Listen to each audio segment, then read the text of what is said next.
Et toujours concernant la pandémie dans le Royaume, certains patients ont dû voir annuler leurs opérations chirurgicales non urgentes.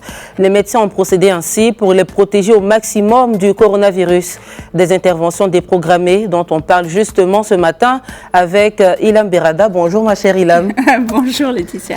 Alors non seulement Ilham, ces annulations permettent de limiter les risques, mais surtout de renforcer les infrastructures sanitaires au sens large du terme.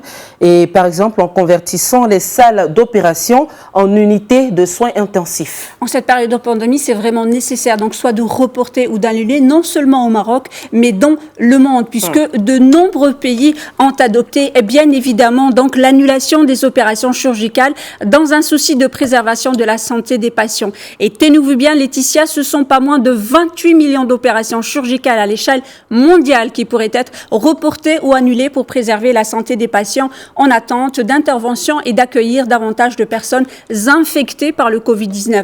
Comment en étant arrivé à ce chiffre? Eh bien, des chercheurs de l'université de Birmingham ont lancé le projet à travers lequel ils ont réussi à déterminer le nombre exact d'opérations chirurgicales annulées sur une période de 12 semaines dans tous les pays impliqués. Les résultats de cette étude menée dans 190 pays ont été publiés dans la revue British Journal of Surgery. Un report des interventions chirurgicales semble en effet avoir plusieurs bénéfices. D'abord, parce que de telles opérations favorisent les transmissions virales en milieu hospitalier et les complications pulmonaires post-opératoires qui y sont associées. Reporter le passage sur la table d'opération permet d'éviter d'exposer les patients à une potentielle infection. D'autre part, les équipements de protection individuelle peuvent être réservés aux soins des cas de Covid-19, tout comme les lits de soins intensifs qui peuvent être ainsi libérés pour accueillir de nouveaux infectés. Il est également possible de réaménager les blocs opératoires ainsi que les salles de réveil dans lesquelles les patients sont placés après leur opération en unité de soins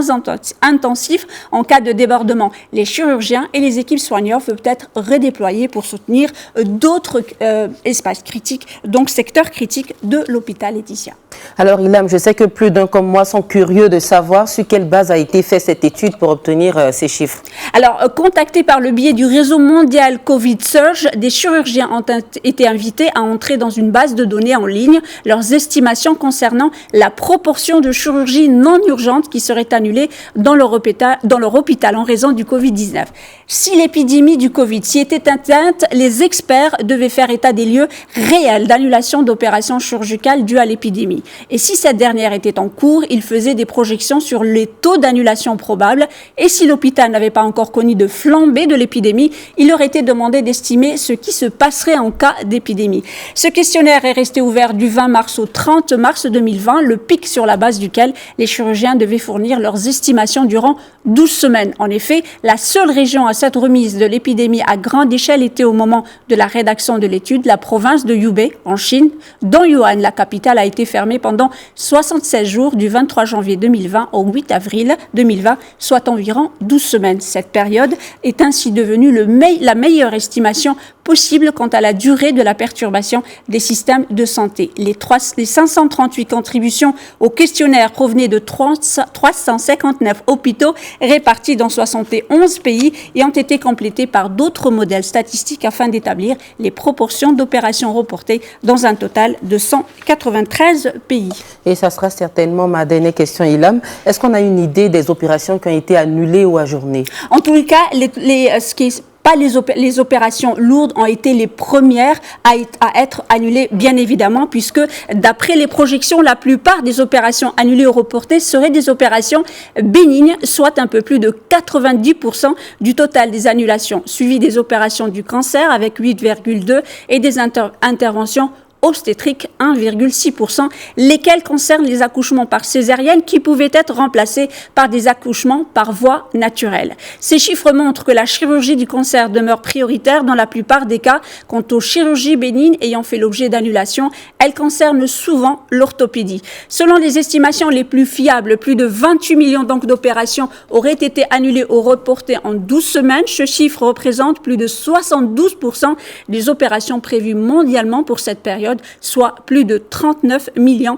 d'interventions chirurgicales. Les pays dont le nombre d'annulations et reports hebdomadaires seraient les plus élevés sont le Brésil, la Chine, la Colombie, le Japon et les États-Unis. Chaque semaine supplémentaire de perturbation des services hospitaliers dans le monde entraîne l'annulation de 43 300 opérations en plus. Il faudra beaucoup plus que 12 semaines pour rattraper le retard accumulé. Juste un dernier mot, donc Laetitia, vous en parliez au titre. Aujourd'hui, donc c'est le 25 avril, la journée mondiale donc de l'Afrique, et depuis le début de la pandémie, beaucoup d'initiatives ont été notées donc sur le continent, que ce soit en termes de prévention, de créativité, d'innovation, de recherche et de divertissement. La créativité et l'excellence étaient donc au rendez-vous. Moi, j'en cite pas mal la distribution gratuite de gel hydroalcoolique, des bornes gratuites. Au Sénégal, par exemple, il y a un test de tépitage qui est en cours de certification, et au Maroc, il y a le projet donc qui s'appelle MIDED, ce prototype de masque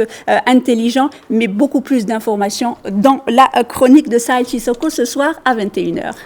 Alors, merci Elam pour toutes ces informations. Je te souhaite un très bon début de semaine et puis une très belle journée. Merci à toi aussi.